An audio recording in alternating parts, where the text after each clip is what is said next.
Oh, leadership, especially now, is tough. It's tough at best, right? With this constant navigation of daily change in regulations and all the things that we have to deal with on a daily level as leaders and in leadership.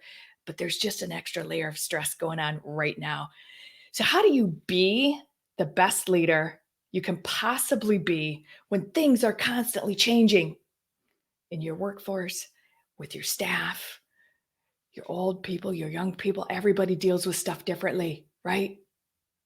So, whether you employ millennials or you are a millennial working with somebody that's in these massive, massive arenas, right? These tips that are coming up in the next few minutes can massively help you succeed in creating an amazing environment, help contribute to the growing and making your environment a triple win for you and your company. Yes, we're going to be talking about the differences in our age gaps and how millennials coming up into presence get to fit into our environments right now. So wherever you're watching from, thank you so much. You are live on the Erin Strayer Show, where we are all about promoting, cultivating, and expanding amazing female entrepreneurs that are out in the world doing things just a little bit differently. Ooh, and we talk about hot topics like, yes, we are in crisis. Yes, we need leadership. Yes, we have young people coming up through the ranks, and we get to acknowledge them for who they are and their thoughts that come forward. But how do we do that? Because sometimes it's so painful.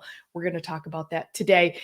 And we're going to give you tips and resources to those challenges that we as not millennials face with every single day. Every single day. I'm your host, Erin Strayer. And as a peak performance scaling strategist for growth-minded entrepreneurs, recovering corporates and entrepreneurs now hire me to get them past the basics. So past the indecisiveness, past being held hostage by their own fear, and past settling for average. Gosh, we've all been attracted with that settling for average these days, right? Every single thing is changing. So pushing 35 years of cross training on multiple specialties, including medical, manufacturing, startup, and high level industry specific product development, these skill sets now position me with an amazing toolbox of strategies to help you and assist you in the growth of you and your company. You can find me at erinstrayer.com, but this show is never, ever, ever about me. It's always about our amazing guest experts. Oh, and I'm so excited to have her live again with us today. She is returning for a second chance. And as if being based in New York and Portland, Oregon wasn't challenge enough, she's stuck in Portland, Oregon. This intrepid adventurer, author, consultant, speaker, and former academician now coaches, guides, and mentors curious, motivated, and mission-driven professionals to achieve their highest potential by identifying goals and then providing them with a roadmap and guidance to get there. Her book, Millennials Guide to Work, has received massive, massive praise, working with complex healthcare, government, and military, as well as the educational environments for over 25 years. She's kind of created a little ecosystem in a lab for evaluating and interpreting the ways for all of us to be more successful in our jobs. Jennifer Wisdom is a licensed psychologist. She's a consultant and author, and she is the author of a new book called Millennials Guide to Management and Leadership. Ooh, what no one ever told you about how to excel as a leader. Oh, I'm so excited to have her live with us again today, Jennifer. Hi. So good to see you. So good to be back. You know, what a prime topic. What a prime time. I'm so excited to have you back because it's our right now too, with all of our millennials rising into leadership roles, and now more than ever it is huge. Yep.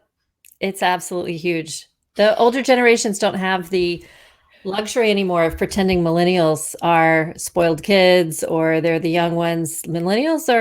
The oldest millennials are almost 40 now, and they're moving into management roles. They are the future. They're already 60% of the workforce. And it's really vital that millennials learn how to be good managers and leaders. And I just want to help. That's a really interesting point because I know that I am guilty of still thinking they're little snots, right? Like I'm guilty of Yeah. that. And but really, when we stop to think about our millennials, what's the age bracket of our 20 to millennials? 40 right now. 20 to 40. Mhm. Yeah. And like, what are some of the biggest blocks they come up against right now in the workforce, regardless of this crisis that we're in right now, where Right. they're all being asked to and expected to step up, right? Yeah, I think one of the biggest blocks that I've heard of when I talk to millennials about their workplace experiences and challenges is the Gen Xers and older generations who don't give them a chance, who expect them to know stuff and then get mad at them when they don't instead of teaching them. That's so challenging. I mean, if people weren't taught something, how are they supposed to know it? And I think it's almost turned into a sport of poking fun at millennials because they don't know stuff or because they do things differently. But one, that's not really fair. And two, Right. does not really support them becoming the leaders of tomorrow. Yeah, I agree 100% with you as far as the expectation. Like I'm not going to train you how to do that. You should already know how to do it, right? Or why don't you just go and research that anyway, and then come back but then it's never done the way we want it to be done, and I know that I've fallen guilty to that before myself, and I'm just going to raise my hand and kind of like call myself Yeah. forward as a leader. I have multiple team members, right? And they are in that millennial stage, and the conversation is awkward at best a lot of times, right? With relaying what I'm expecting or needing from them versus what they hear too. Right.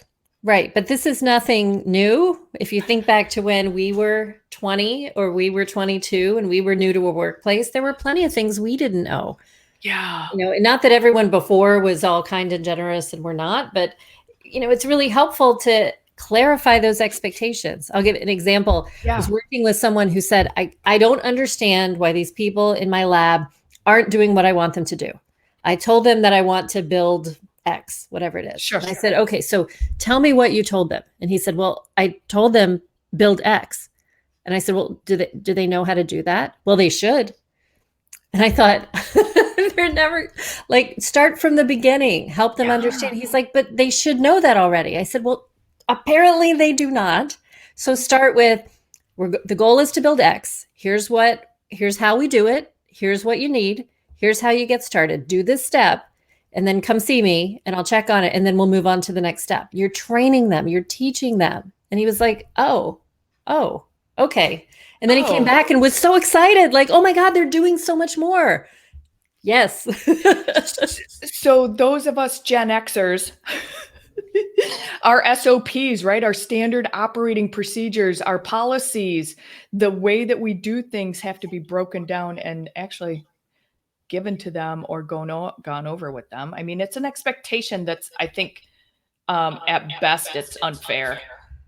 Yeah. Yeah. I mean, and when I think back to being in middle school and high school and I'd have to do a report, we would have to go to the library and look up the World Book and search for things and make all of those connections of different topics in our head to be able to look at all these different pieces. And if we instead had grown up with the internet right here, where you type in the name of a country and it shows you everything you would ever need to know, we would think differently too. So the challenge isn't that the way older people think is correct and the way younger people think is wrong, or even vice versa, but that we think differently. And so trying to bridge that gap and trying to find a way to bring out the best in everyone, that is leadership. And quite honestly, that gets to span regardless of if you're Gen Xers or millennials or above or below those two. And this leadership thing, I really want to talk about this leadership thing, and how it's showing up and how it really, these millennials are our next leaders if they're not already stepping into leadership roles. And what does that look like for us, leaving them in control? Well, I think for better or for worse, a lot of times that even when younger generations are leaders, they still have people who are senior to them who are helping them out. And so it's not like they've been given the keys and they're all by themselves. So there's that. The other part is um, people don't necessarily follow what they think they're supposed to do because they think that when they're leaders, they're there to bring their own ideas to the table, which of course is what we believe. So, I'm not here just to do what you're telling me to do. I'm here to bring my own ideas. And so I think if they come up against that boundary, that makes it really hard for them to feel appreciated and to feel like they're bringing something to the table. Yeah, and I want to talk about that for just a second. Um, the leadership mentality of if you're a really good leader, then you do listen to your people. You do take what they have to say. You do into consideration with, you tap them as a resource, Right. and you acknowledge the fact that, hey, maybe some upper management leadership role isn't going to have the right answer for what we need. Right. Yeah, I totally agree. And again, the point isn't that when you're the boss, you therefore suddenly know everything and nobody knows anything. And your job is to boss them around and tell everybody what to do. Like we're not in like 1920s manufacturing era. We recognize, or at least most of us do recognize, that we bring people onto our team, or there are people on our team, whether they're our choice or not, they all have things to offer. And we may know more about the topic. We may have more years of experience. We may have other strengths that we bring to the table. Maybe that's why we're a leader. And that doesn't mean they don't. And so taking the time to help them identify what they're really good at and help them bring those strengths to the table is just so incredibly important. And I've worked for leaders who are amazing at this, and I just felt so valued and so excited about work. And I've worked for leaders who have not had that approach and have had a very, frankly, negative and disempowering approach. And that's not a position I want to stay in. Yeah. So taking that a step farther, clearly those are issues that you could run into massive challenges. Right. If I'm a millennial and I've been hired for a position, Mhm. and I am leading people that are older than me. Yes. That is what a lot of millennials, especially the older millennials in their 30s, the older within that group, Right. are running into. Yeah, and there's some challenges there because it's not only the millennials maybe lack of confidence or not being sure how to address this. Both parties may have some negative views of the other person.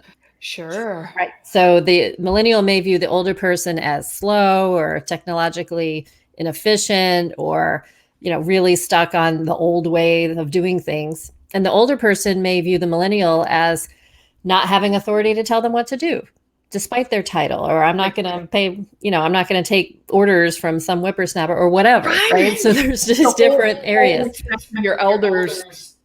Right. Kind of mentality. Right. The good part is that regardless of our age, whenever we're in an organization like that, we each have a job to do. We have a role to play.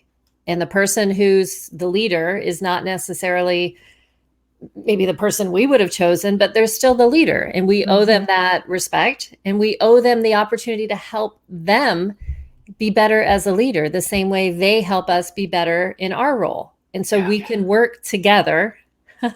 We can work together. We can help each other out. We can focus on doing the mission together and still provide feedback.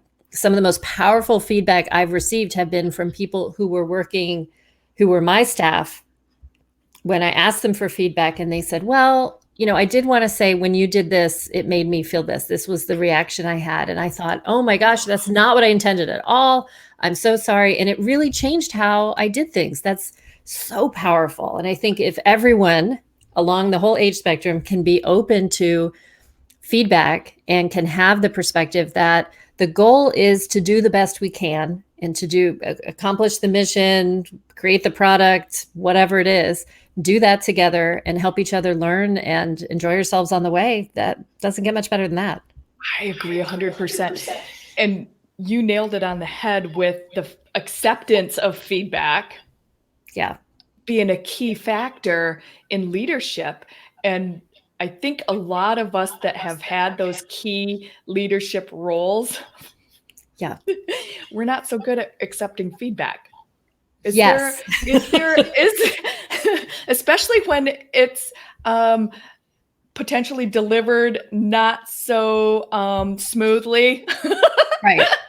But we need to hear it. Is there a way, like if we're given some tips, not only for the millennials, but for those of us Gen Xers in the area of feedback, is there a way that they can deliver it so that we will receive it? Is there a way that we can be in a place of receiving that it's a little bit more conducive to the situation? Yeah, absolutely. And feedback's tough. It's tough to give sometimes, and it's tough to hear. And I think the best way to get better at giving feedback is to get better at getting feedback, which means you're asking for feedback and you are listening and you're saying, thank you. I appreciate your suggestions. Yes. You're not arguing with them about it. Like I always tell people, you get one chance to say, well, I intended this, but that's it. You can't anymore and you're arguing. You get one chance to explain yourself in the conversation. So being able to accept that feedback and to be able to demonstrate that you are hearing feedback and you're changing because of it. Now, some people say, give me feedback, but then they have no interest in changing at all. So then that doesn't demonstrate goodwill. That just demonstrates they're trying to do something else that's probably not right. That's not as helpful. Yeah. But I think it's enormously helpful to say, look, I want to do right by my bosses and I want to do right to you, the staff. If you have any suggestions for how we can make things better, let me know. And so you can say that in a group. You can say that individually when you stop by. And of course, you're stopping by and saying hello to people to the extent you can when we're all in a same physical space. But just saying, hey, Erin, how's it going? What's happening? Is there anything I can help with? Is there anything that's not going well that I can help you with? And doing that, and then having, the first time you or one of your coworkers says, you know what, this would help me, and I take care of it, everybody's going to know about that. And everyone's going to say, wow, Jen's here to help us, not to be a jerk. She's here to actually help us get our job done. And to me, as a leader and as a manager, sometimes it seems like half of my job is trying to get stuff out of the way for my staff so that they can focus on their actual work and not have to deal with people from other departments or things getting in their way or not having the resources they need or whatever it is. How do I make sure you have everything you need to do your job?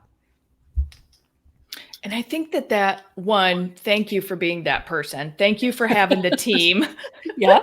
I wish every single company would hire somebody like you and your staff to come in and help facilitate the growth of their business at this leadership level. And to realize that and I know this is something that you do when you go in and work with these people, is that your upper management gets to realize that every single person in every single job position is a leader in their own space. Right. Yep. So I know also another thing that you really love focusing on when you are hired to come in and transform companies that are struggling, because that's when they hire you in your team. They figure something's not working. Right. And they probably have a whole lot working, but they realize that there's a massive gap. And they hire you to come in and what do you across the board feel like? Do you feel like it's communication is the biggest thing that's in the gap, or do you feel like it's something else? I would say communication is definitely huge. And I think that the specific issue with communication is not just whether people are saying hi to each other in the hall, but it's really communicating the goals and the goals of the organization. Here's what we're all here to do. The goals of the unit. Here's what finance is here to do, or here's what marketing is here to do. And then also talking with people, having that open communication about what are the best ways for us to achieve these goals? How can we best work together? What's going well? What's not going well? How can we keep moving forward? How do we adjust when someone's out sick? I worked with a group once that was just so toxic that they would essentially like stab each other in the back to get break time, to get vacation time, and then leave one person stranded. So everyone would sign up real quick for vacation over the holidays and leave one person by themselves, who was then swamped. And then the next time, of course, that person made sure to sign up first and screw everybody else. Like, that's a terrible team. That angst kind of plays out for the rest of the year because people are ticked about that. But having those those moments of communication where you can speak directly and honestly. Mm-hmm.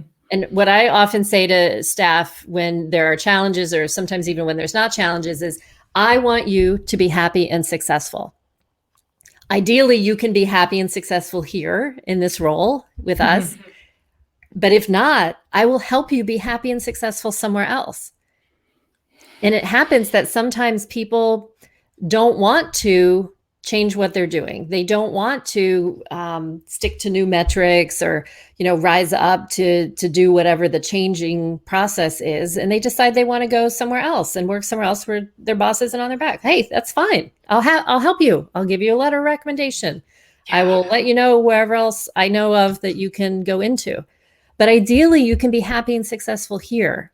And by that, it means successful. The successful part means you're meeting the criteria that I, as boss, or my boss, or whoever sets out for what we need to be doing here. And you're happy, which means you're not undercutting me. It means you're not griping to your colleagues. It means you're not coming in sour and unhappy every single day. I mean, of course, people have different moments in their lives where things are different. But again, I want people to be happy and successful.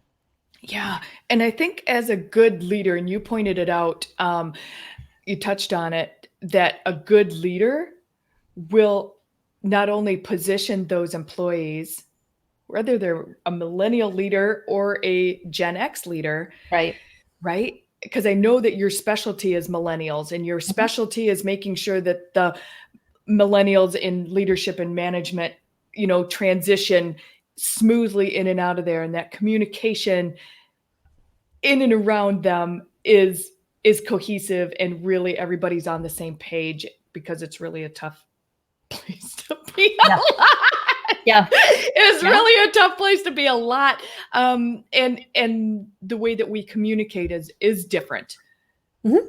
Is different. And I'm so glad that you're in that position. So when they're positioning their employees from a leadership place, to make sure that they're happy, to make sure that they're successful, to make sure that they know that there's a scale and a ladder that they can climb inside the current company, and how to get there, and how to maneuver, and what needs to, what check boxes need to be checked in order to be considered even for upward motion inside the company. I know that that's conversation that's all had in there. And as millennials, and then I want to move into, I want to talk about your book. Okay. I'm really excited to talk about your book. Okay. When they, is that like a really big pain point when they're feeling stuck inside of there? I mean, I can only imagine, but. Yeah, I think a lot of this has to do with different expectations. So we've probably heard a lot, I'm sure you've heard as well, that millennials expect a raise or promotion about twice as frequently as Gen Xers do, which is probably 4 times as frequently as even older generations do. There's something that's different around having those expectations for being rewarded for different things. Now, for Gen Xers and baby boomers, they might look at that and say, who do you think you are? You don't deserve to be rewarded just for doing your job. You have to earn it. You have to, I suffered or whatever, right? So sometimes that can just set up some hard feelings from the beginning of like, how dare the millennials have this expectation? Yeah. But from their perspective, that's a really reasonable expectation. And I think for me, being a Gen Xer, I think it's a reasonable expectation that people are rewarded for doing good work. That doesn't necessarily mean a raise every 6 months or a title change, but there are a lot of different ways to reward people and to recognize people that are really easy. Yeah. And that can mean a lot to them in ways that aren't salary or title related. And ultimately, if people don't feel like they're being seen, and if they don't feel like they're being appreciated, they might move on to somewhere else. And so you have to decide, if you're a Gen X or baby boomer, do I want to, put my foot down and say, that's ridiculous that they feel that way, so I'm not going to do anything about it, and maybe they'll leave? Or do I want to, reach out, do something that may be uncomfortable for me, acknowledge them, appreciate them in a way that's meaningful to them, and then maybe keep them on longer and be able to spare everyone the pain of turnover? Yeah. Yeah. Because that's even way more painful, I think, for a lot of us is, okay, now I got to repeat this process over Yeah. again. I got to have the extra man hours. I got to double up. Right. All of the things that come And it's into play. expensive too. Turnover is really expensive to organizations. And you mentioned, when I talk to organizations, a lot of the work I do, people don't realize there's a challenge. The organization doesn't realize there's a challenge internally until they look at their turnover numbers. And they say, why can't we keep millennials? Yeah. Then they call me, or they call other consultants and say, help us figure out what's wrong. And it's not about millennials per se. It's about the management culture and the leadership culture within the organization. And if your organization's not appreciating anyone, maybe the Gen Xers will just sit there with their heads down. We only have X number of years till retirement, or my kids are in school, or whatever. They'll stay. But the millennials don't feel compelled to stay. They'll say, forget it. I don't want to do this. I'm going to go somewhere where I can be appreciated. And that's a major shift in an organization's thinking. For sure. For sure. And I know, like, we're going to spend the last few minutes talking about your new book. So Okay. Your prior book, massive raves about it, like very, very well received in the leadership community. If you manage a company at all, you better have a copy of her book, because I'll guarantee you have millennials working in your organization at some point in time. So your new book, let's talk about it. Sure. So we started with Millennials Guide to Work, which is the basics of how do you interview for a job? How do you get a job? How do you deal with your colleagues? How do you deal with your boss? How do you deal with the basic stuff that's going on, including your own motivation and your own goals? Millennials Guide to Management and Leadership takes that to the next level and says, okay, how do you prepare to be a manager and a leader? And what are your self-management challenges? Because sometimes, as you know, Erin, we're our own worst enemy. So how do we start a job, and what do we need to learn? Like how to lead a good meeting, or how to say no, or how to be smart with social media. And then going into developing staff challenges, colleague challenges, and managing up. And I do a little section on advanced politics and career challenges. So really trying to get a little bit of everything in there so that people have an opportunity to go to a place that's a challenge for them. And for each of those challenges, like, how do I create a strong culture? Or I need new ideas for my career, or my staff are frequently late. Going to one of those challenges, and there's 10 or more things that you can do right now to help improve the situation or to try it out. See, and that's not only is that amazing for millennials, to take that information and plug it into their current, oh my gosh, I can't figure out why I can't be on time to work. Yeah. Right. Yeah. Or they're the manager and their staff is late. Right. And helping people see these connections. So if your staff are frequently late, that is that can be a communication issue. It can be that maybe there's some old rule that says you have to be there at 9 when it may make sense for your staff to work different shifts. Okay, sure. So maybe I need to look at the actual policy and why that's in place. Right. Maybe there is an expectation issue. Maybe your staff are demotivated, or maybe they're mad at you, or maybe they're just having transportation problems. And all of that is, you have to have the difficult conversation. That's my number one skill that everyone needs to learn, how to have difficult conversations. The better you get at having those difficult, awkward conversations, the better your life is going to go. Pass the talking stick. Yes, just being able to say, and whether you're a manager, a leader, or whether you're the junior person, whatever your role is, and whether you're a spouse or a girlfriend or boyfriend or it's with your mom or whoever, being Yeah. able to say, hey, this happened. This is what I got out of it. Is that what you meant? Yeah. Or, what some other problem that, like, let's talk about this. Let's bring it out into the open and actually talk about it. Not everybody can do that, but being the one who can makes you look like a leader and makes you're acting like a leader. If you can say, I know I have all these feelings. I'm gonna set those aside for a minute. Let's talk about what happened. Yes. Yes, and I think that skill set right there, yes, it's the difficult conversations, and it's called difficult conversations on purpose. Mm-hmm. Yep. Right? Yep. But total positions you as not only I know for me and myself, it's like usually I get to own something that I don't really wanna own, Yep. but I get to.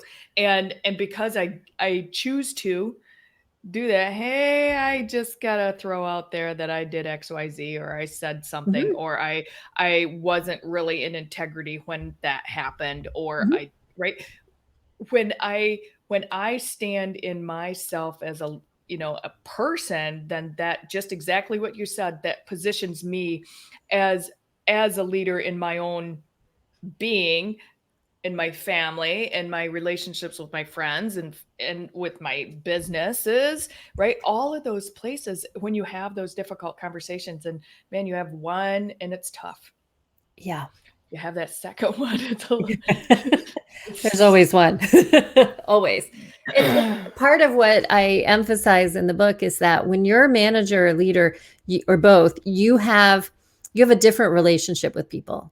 So you're no Mhm. longer like work buddies with everybody and go out and get drinks, Right. because whatever you say, they're hearing as from a manager. Mhm. And so being able to adjust to that is really important, and being able to understand that people may be ticked off at you. In fact, if no one's ever ticked off at you, you're probably not doing your job well, because sometimes people are going to be unhappy. Managers have to make hard decisions. Leaders have to make decisions that people aren't necessarily always happy with. Of course, you don't go Yes. around trying to tick people off, but at the same time, you focus on the mission, you focus on what's best for your team, and sometimes you're not popular, and that Yeah. is hard for people who may not have had that experience of having to make the hard decision, having to take responsibility for it, and maybe having people be a little bent out of shape about it. It'll pass. It's okay.